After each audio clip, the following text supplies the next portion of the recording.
Mes chers compatriotes, je veux faire avec vous un point sur le déclenchement de la nouvelle guerre entre Israël et l'Iran.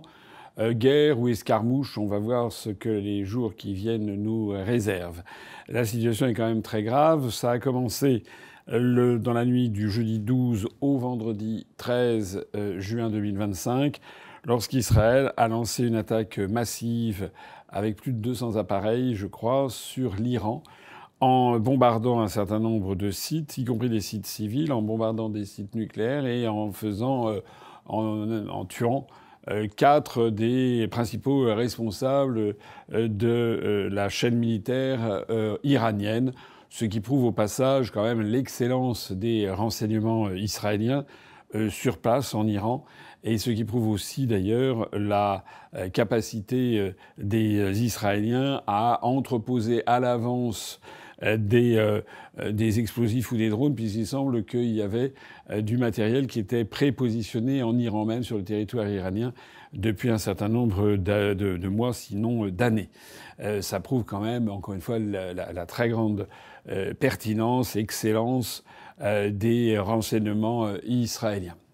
Alors, suite à cette affaire, cette attaque extrêmement vive contre l'Iran, qui a été à l'évidence quand même pris de surprise, on est quand même un peu étonné d'ailleurs de voir que 4 des principaux dirigeants iraniens ont été tués dans leur lit, semble-t-il. Ça veut dire qu'ils ne s'attendaient pas à une attaque d'Israël, du moins à aussi bref échéance.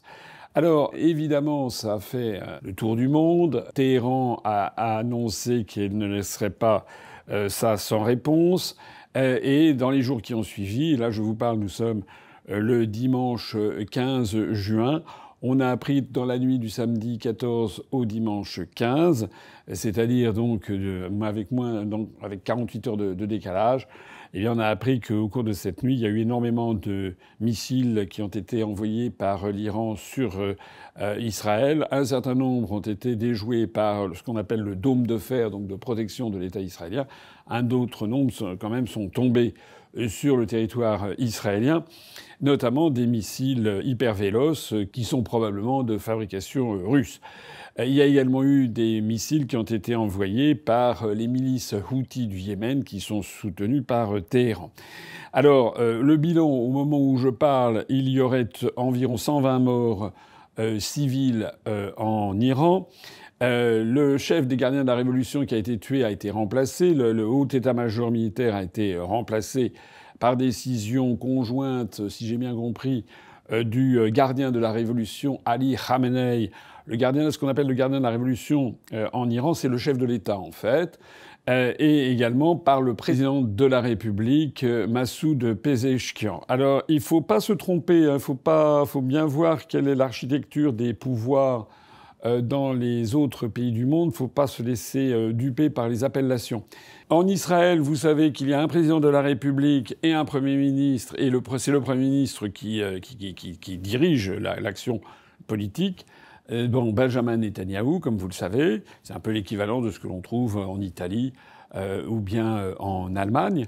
En Iran, c'est différent. En Iran, il y a celui qu'on appelle le guide suprême, qui est choisi par un collège de membres qui ont été élus par le peuple, qui exerce en fait ce guide suprême de la révolution islamique.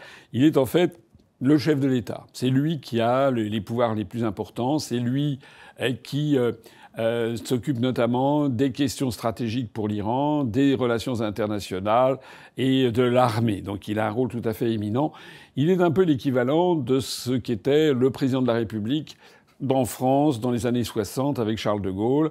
Je rappelle qu'en France, la Constitution française de 1958 avait prévu qu'il y ait un président de la République qui s'occupait de l'essentiel, les questions internationales, donc les affaires étrangères, les alliances internationales, la guerre et la paix, et puis le futur même du pays, la stratégie du pays, et puis il y avait un Premier ministre qui s'occupait du gouvernement selon l'article 20. C'est un petit peu ça qu'il y a donc en Iran, avec le guide suprême qui dirige ça, qui s'appelle Ali Khamenei, et qui est le successeur de l'ayatollah Khomeini. Je rappelle que l'ayatollah Khomeini a été le fondateur de la République islamique d'Iran en 1979, donc on est au deuxième titulaire. Vous voyez que ça ne change pas beaucoup, puisque de 1979 à 2025, il y a quand même 46 ans qui se sont écoulés, et on en est toujours au deuxième guide suprême. En revanche, le président de la République, lui, change régulièrement. Actuellement, le président de la République s'appelle M. Massoud Pezeshkian, qui est d'origine iranienne mais côté Azerbaïdjan, dans le nord-ouest de l'Iran.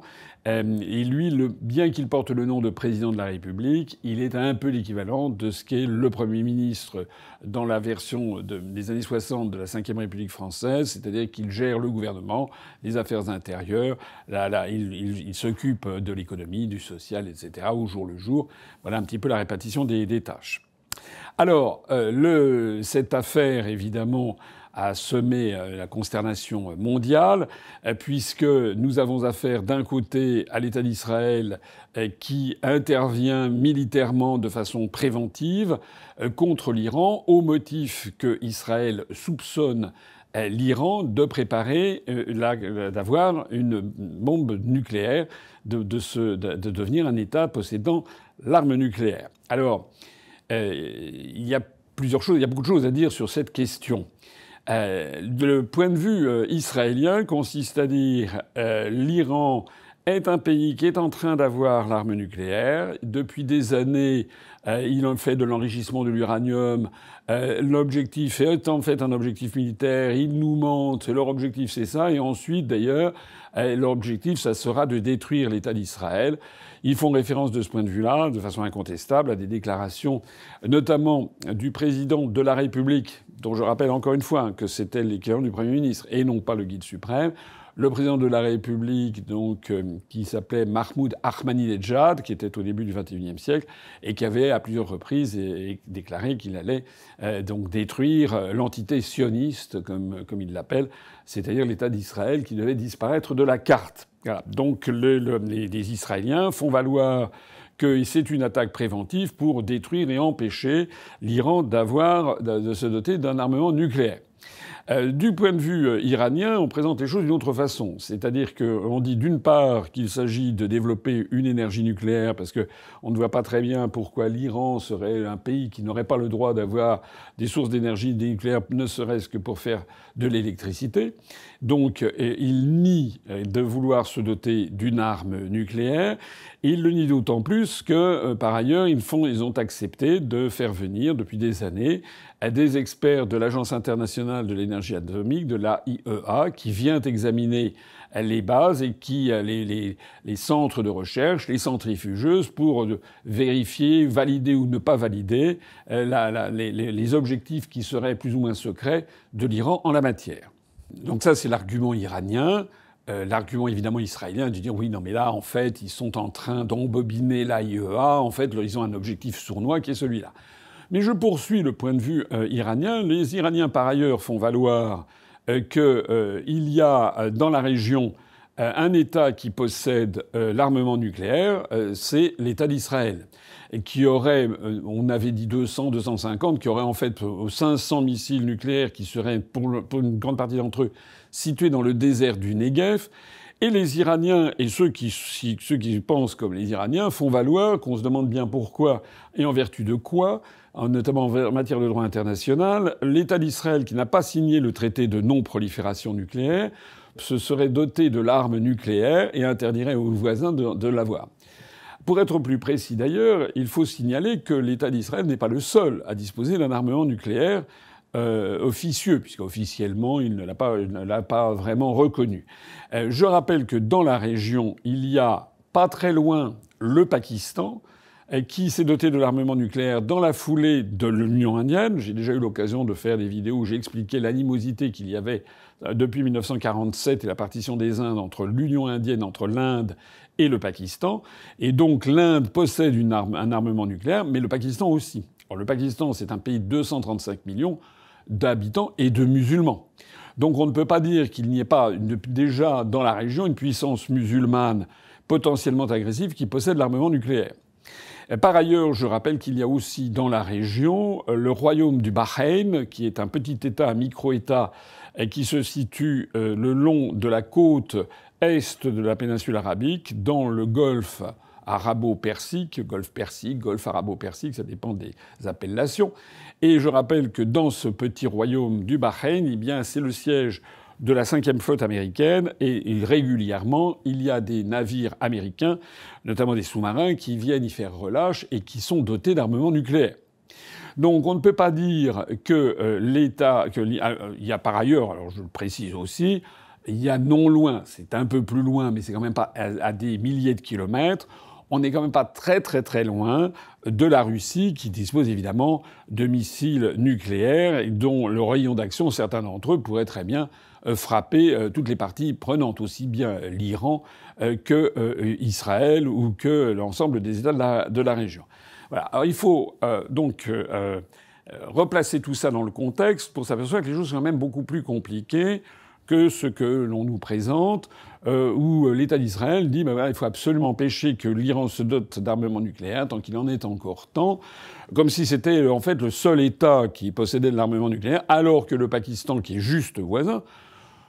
Je rappelle quand même que l'Iran et le Pakistan sont des pays qui sont limitrophes. Il y a une frontière entre l'Iran et le Pakistan. Cette frontière entre l'Iran et le Pakistan, c'est la province du Baloutchistan, et ça fait quand même une frontière de 900 kilomètres de long.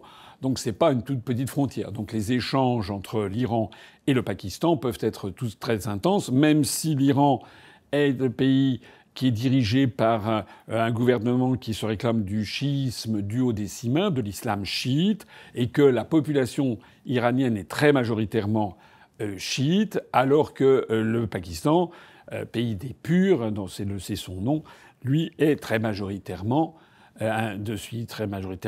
l'islam sunnite.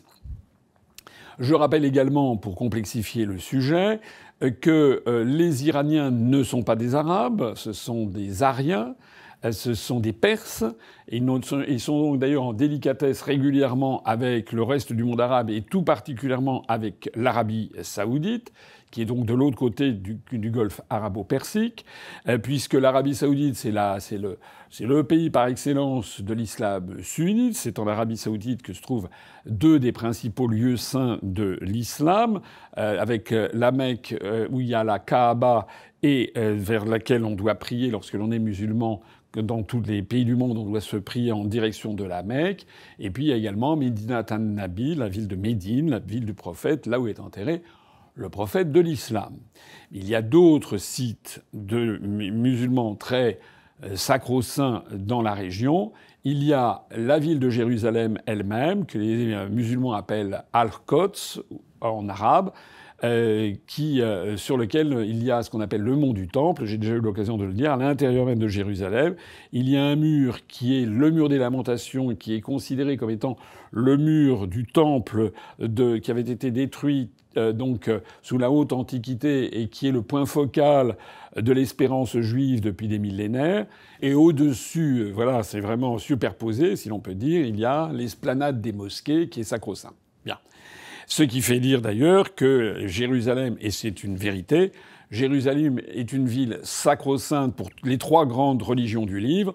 Pour les Juifs, bien sûr, avec évidemment le mur des Lamentations. Pour les chrétiens également, avec notamment le jardin de Gethsémani et puis les 12 étapes du chemin du Christ lorsqu'il est monté pour être crucifié au mont des Oliviers. Tout ça est à Jérusalem.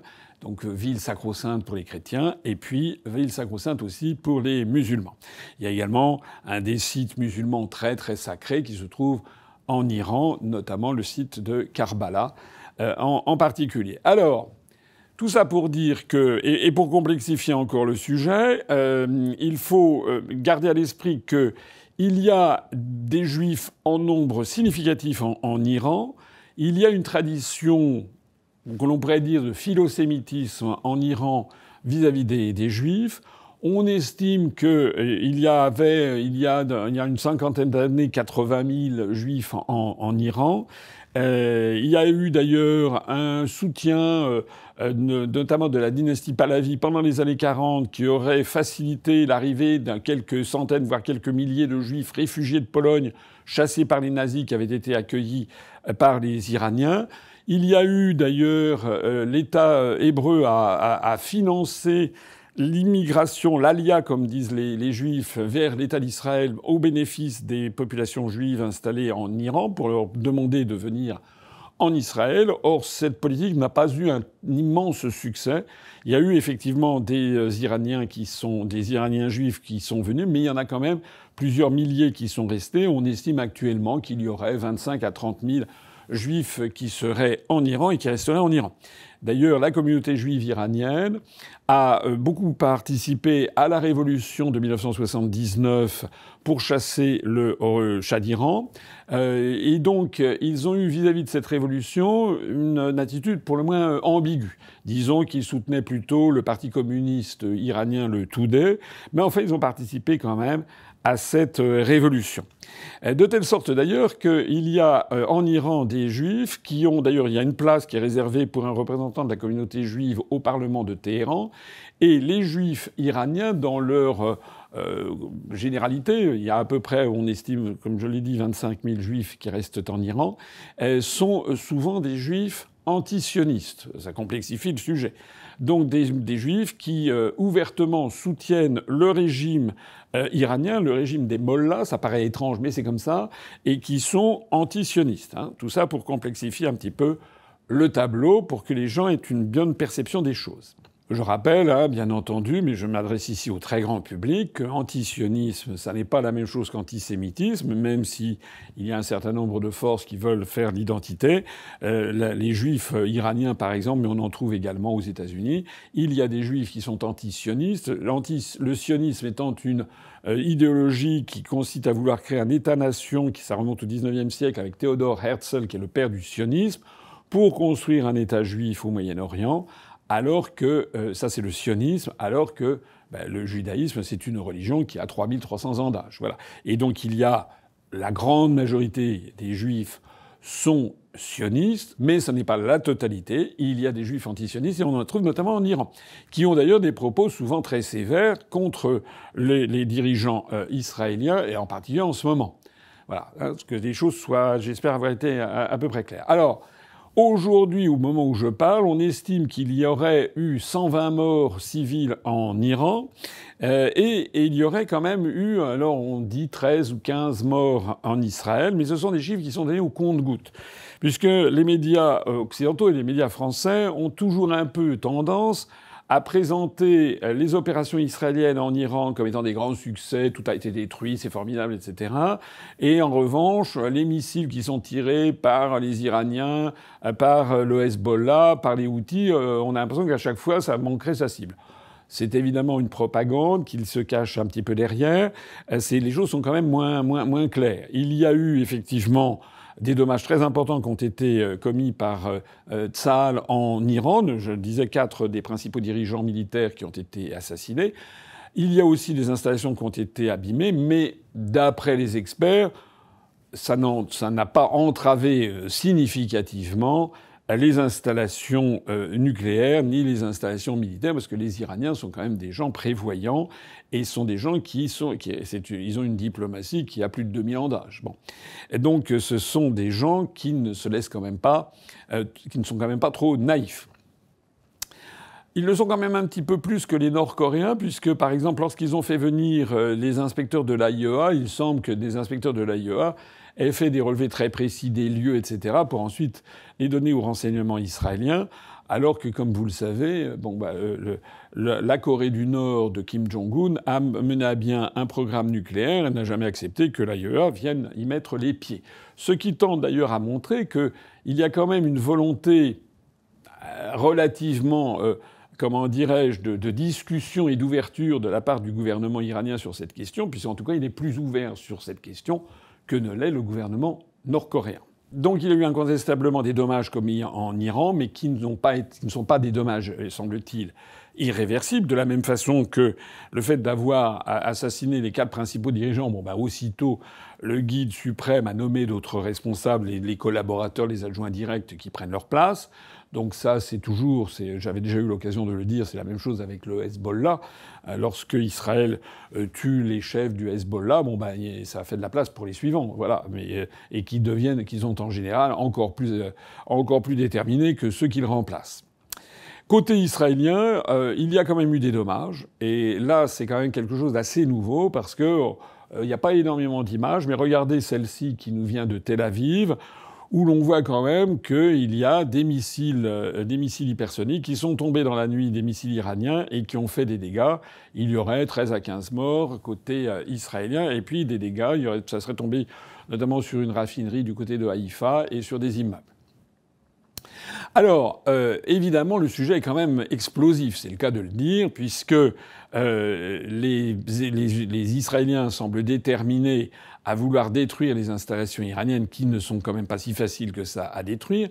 Mais surtout, les Israéliens viennent d'ouvrir évidemment la boîte de Pandore, parce qu'il y a eu des réactions internationales.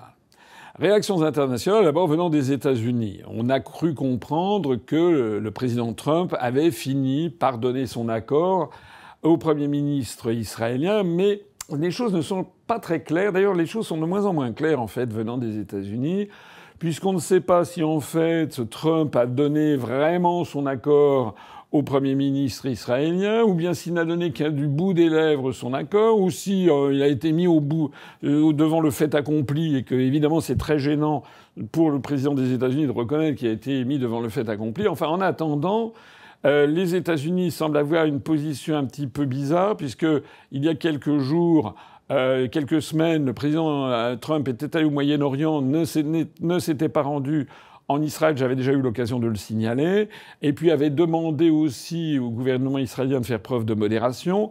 Et là, les toutes dernières nouvelles qui nous viennent des États-Unis seraient que Donald Trump aurait appelé les deux parties, Israël et l'Iran, à ne plus se tirer dessus. Parce qu'encore une fois, il ne faut pas méconnaître la réponse iranienne, qui a quand même été tout à fait significative et qui a montré que le dôme de fer israélien ne pouvait pas protéger totalement l'État d'Israël, loin s'en faut.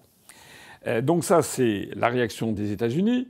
Il y a eu surtout la réaction des partisans de l'Iran. Et de ce point de vue-là, le monde est obligé de constater que l'Iran est loin d'être seul.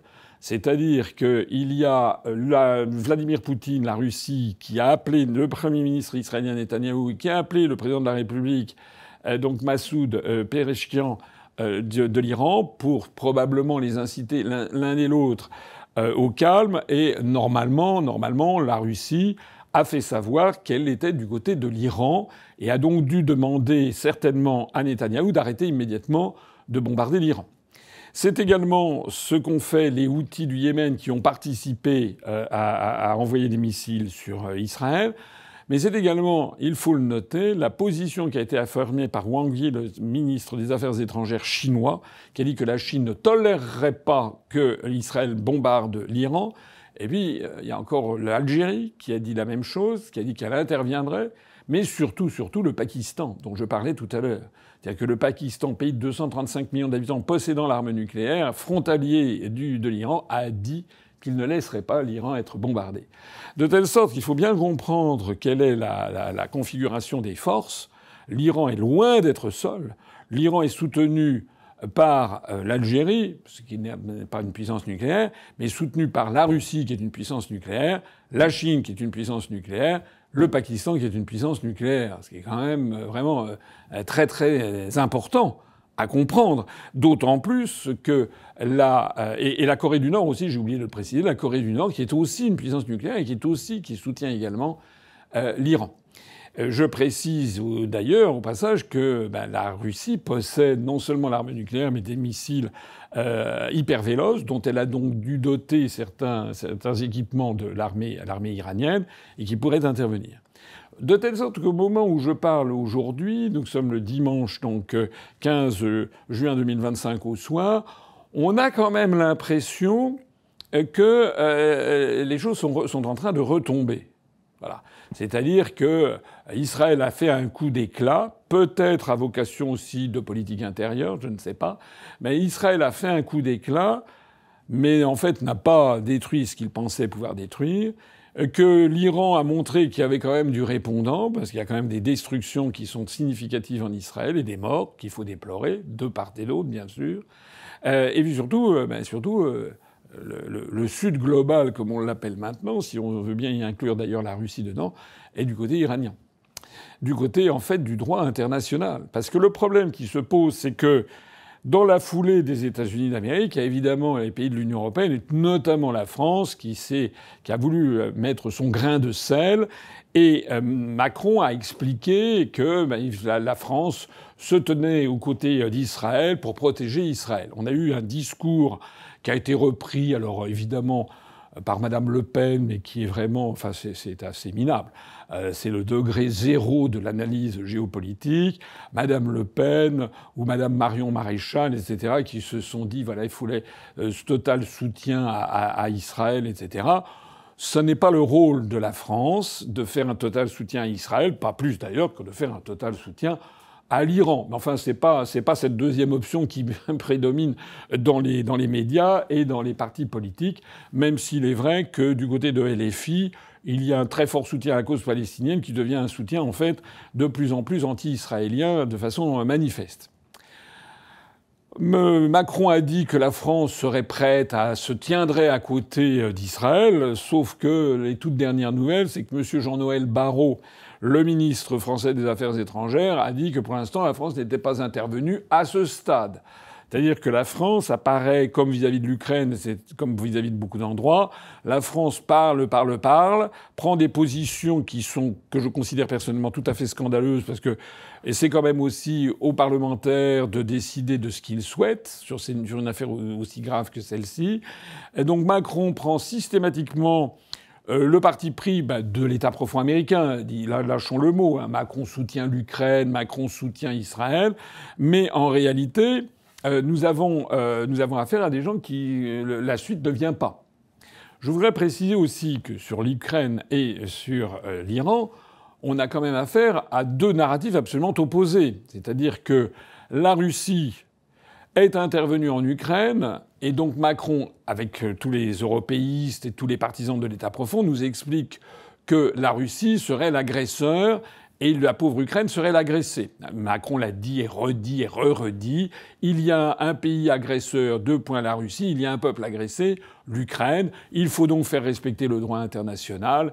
Et donc, je soutiens l'Ukraine. Voilà la thématique. Ça fait quand même plus de 3 ans et demi, que Macron nous raconte ceci.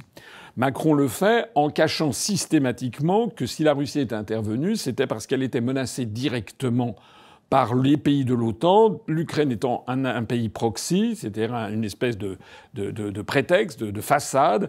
Et cette menace s'est concrétisée. Elle s'est concrétisée justement par les attaques incessantes contre les populations russophones et russophiles du Donbass. Voilà, ça c'est très important à comprendre. Et lorsqu'il y a eu le Maïdan, lorsque l'OTAN, Madame Victoria Nuland, l'État profond américain, a fait tomber le gouvernement légitime à Kiev en 2014. Les Américains, l'État profond américain y a placé ses billes. Et dans la foulée, dans la semaine qui a suivi, il y a eu 14 bases de la CIA qui ont été installées le long de la frontière entre l'Ukraine et la Russie pour préparer en fait le démantèlement de la Russie selon un plan dont n'ont jamais fait mystère les Américains et que j'ai eu l'occasion de présenter notamment devant le dialogue franco-russe, devant le public. Et j'attends encore que quelqu'un m'apporte la contradiction. Ça n'est pas vrai puisque toutes les preuves abondent sur cette question.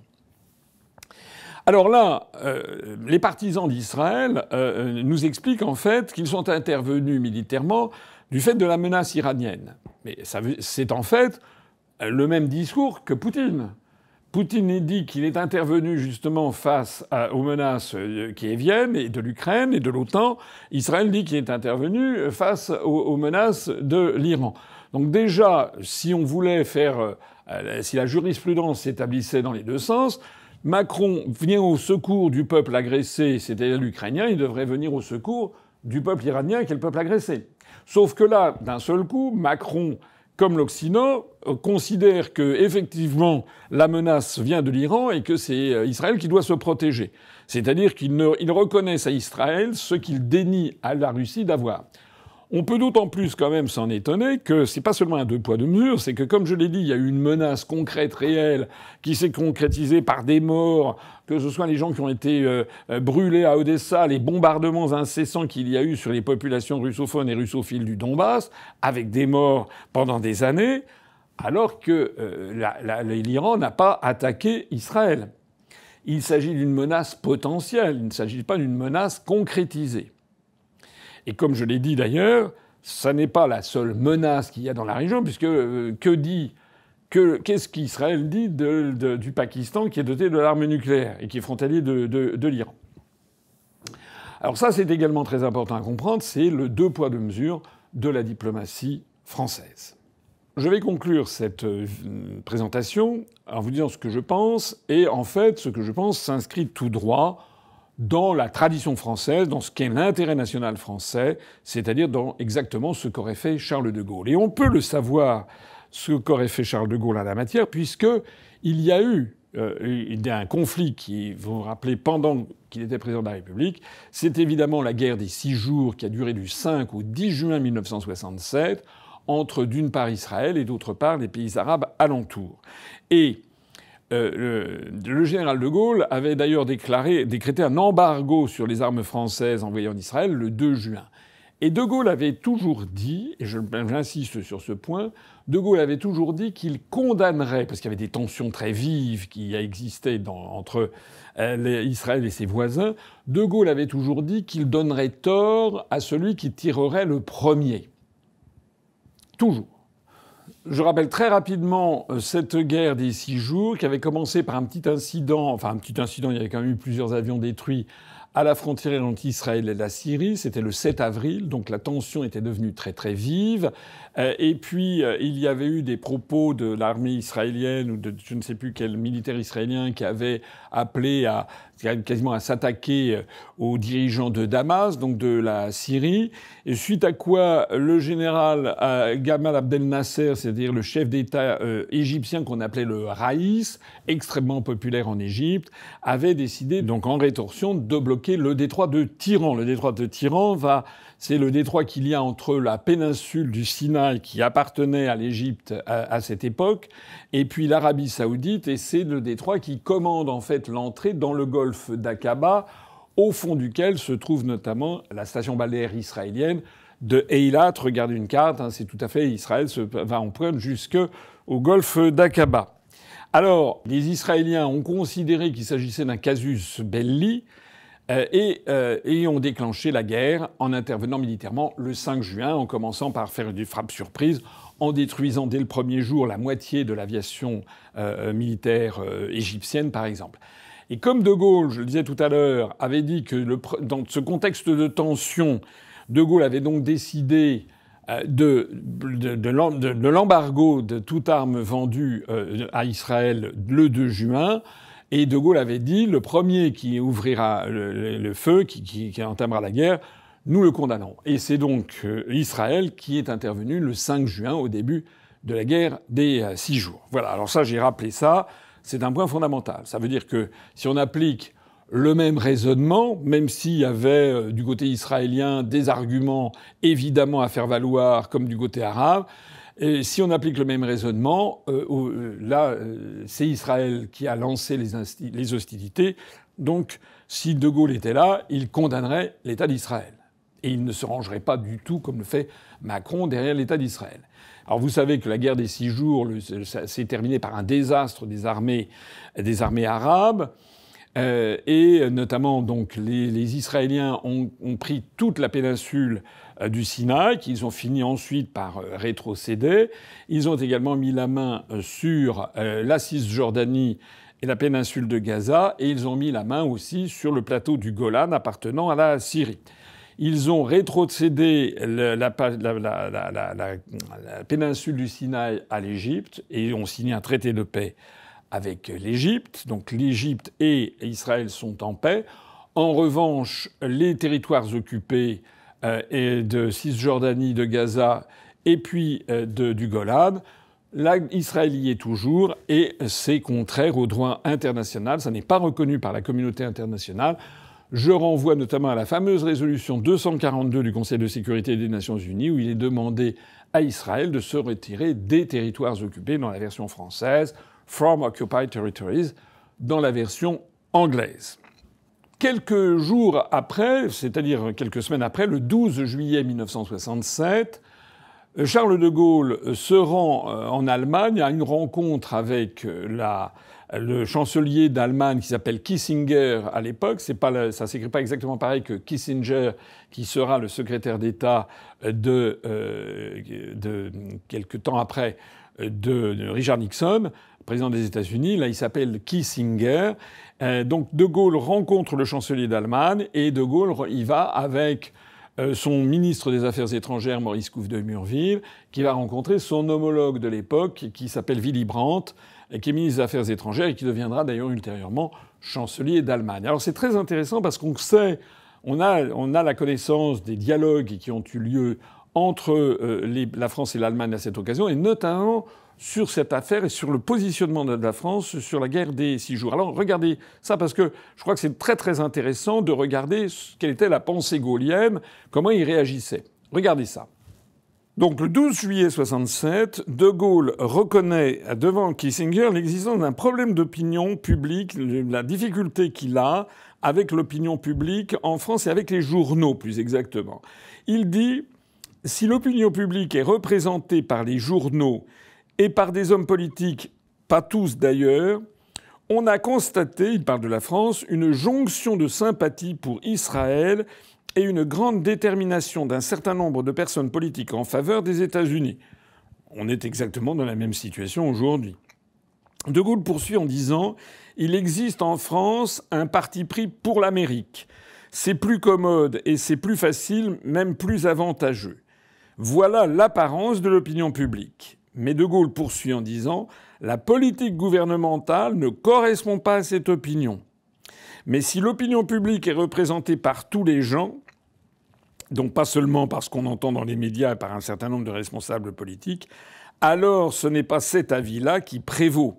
La masse en France a vu que c'était un sujet dangereux et a approuvé le fait que le gouvernement français ne se lance pas dans des menaces et dans des entreprises et a ainsi approuvé notre politique. De cela, je suis certain. » En ce qui concerne d'ailleurs le conflit, De Gaulle va expliquer à Kissinger tout l'intérêt qu'il y a à se mettre du côté des Arabes, à ce qu'il appelle les Arabes. Pour la suite, nous pensons que quels que soient les sentiments, il y a un intérêt politique important à ne pas laisser les Arabes seuls en face des Soviétiques. La France garde donc ses relations avec eux. Nous n'avons aucun intérêt à rendre 100 millions d'Arabes enragés et à les rendre hostiles à tous, et aucun avantage offert par Israël ne peut être comparé à cela. Si l'on transpose cette pensée gaulienne de l'époque de 1967 à maintenant, De Gaulle serait tout à fait fondé à dire qu'il n'y a aucun avantage pour l'Occident et pour la France en particulier à laisser l'Iran, qui a été depuis Louis XIV un allié traditionnel, la Perse a été un allié traditionnel de la France, à laisser ce pays tomber dans les mains de la Russie et de la Chine. C'est comme ça que raisonnerait aujourd'hui un De Gaulle, c'est-à-dire qu'il faut conserver de bonnes relations avec l'Iran. Pendant des siècles, sous la dynastie des Qadjars, les Shahs d'Iran avaient comme médecin personnel, c'est-à-dire la personne en qui ils avaient le plus confiance, c'était un Français. Sous la dynastie des Pahlavis, toute la cour de Téhéran parlait le français. Rappelez-vous que Mohammed Reza Shah Pahlavi, le dernier empereur persan d'Iran, s'était marié en deuxième noces avec Farah Diba, qui était une jeune iranienne qui faisait ses études à Paris et qui parlait un français admirable, qui est toujours en vie d'ailleurs. Il y avait donc, et puis De Gaulle avait fait un voyage en Iran pour célébrer justement l'excellence des relations entre la France et l'Iran, qui allait d'ailleurs jusqu'à la présence industrielle en Iran, notamment de Peugeot, qui était très présent en Iran.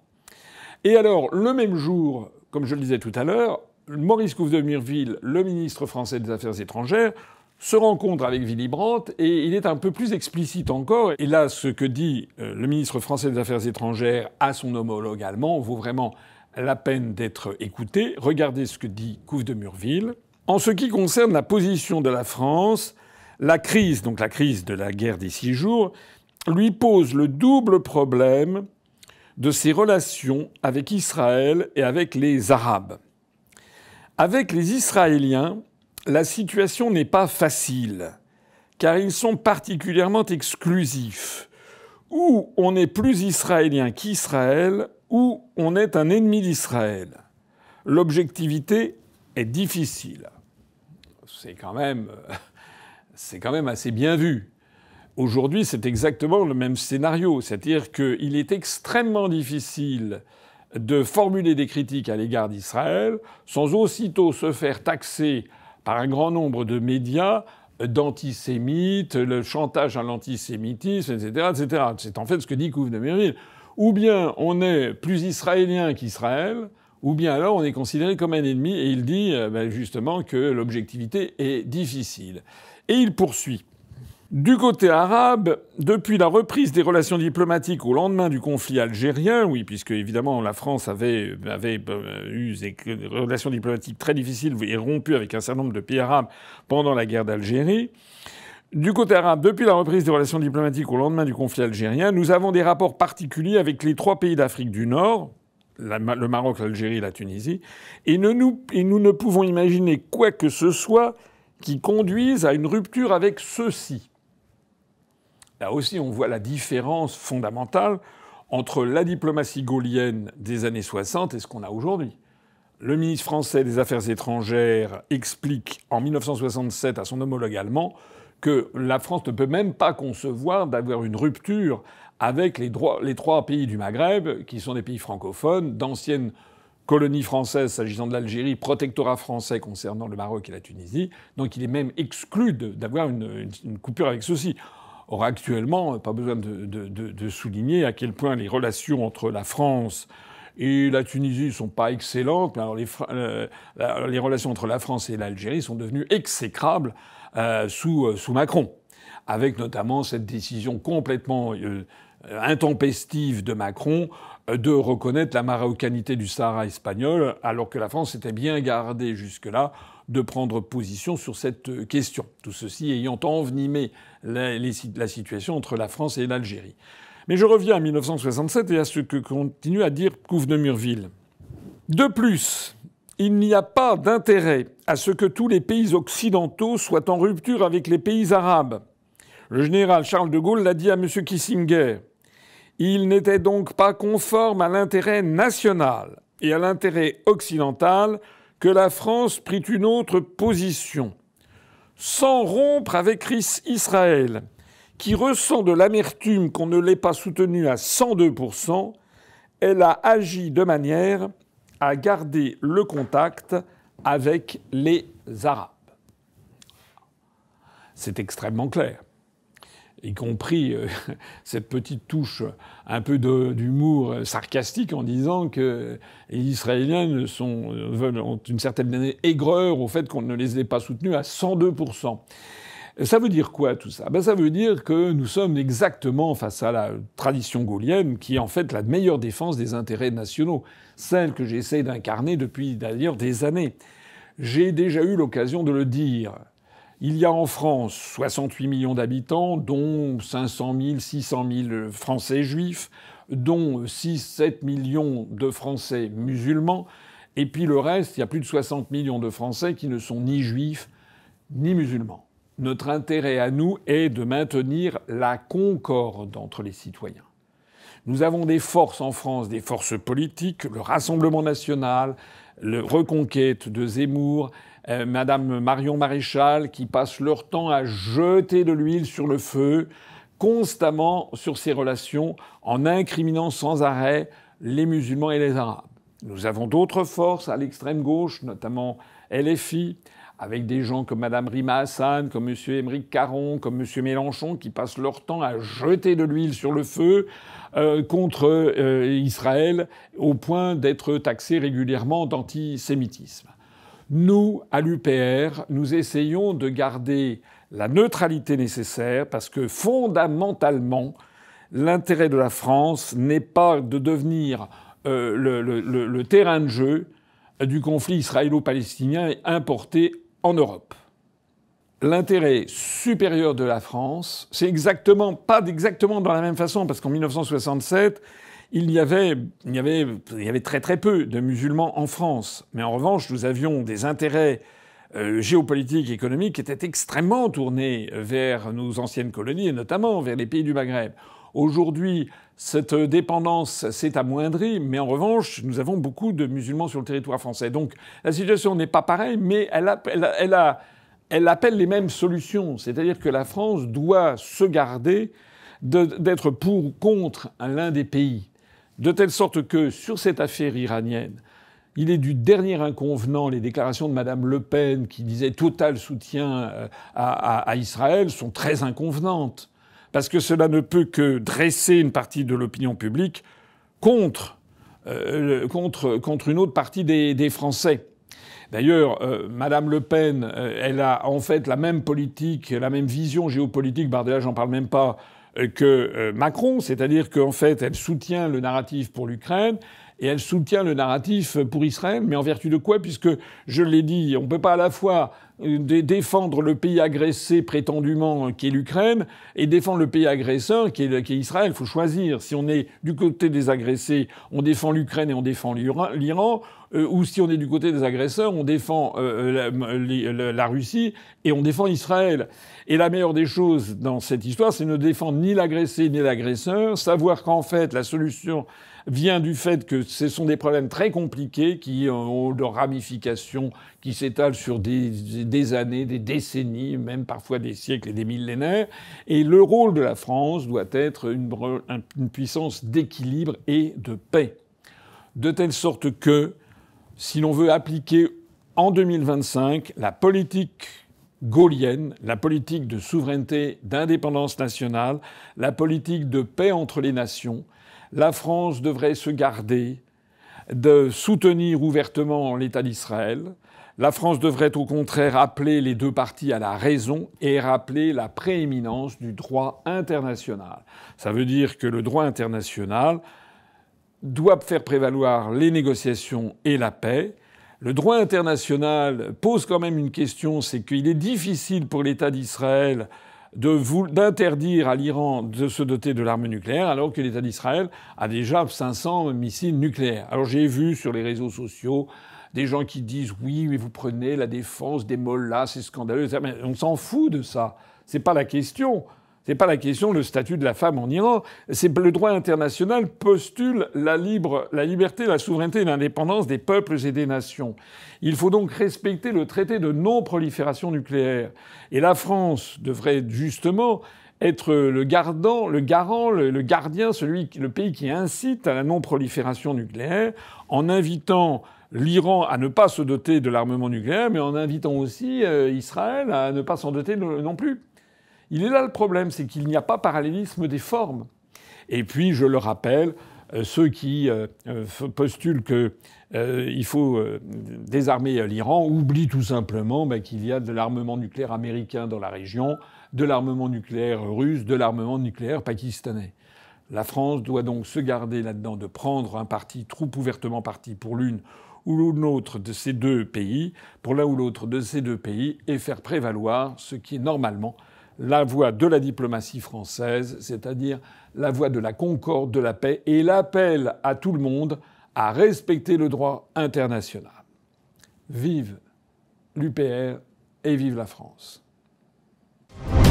Merci de soutenir l'UPR pour continuer le travail d'émancipation entrepris depuis 18 ans par François Asselineau.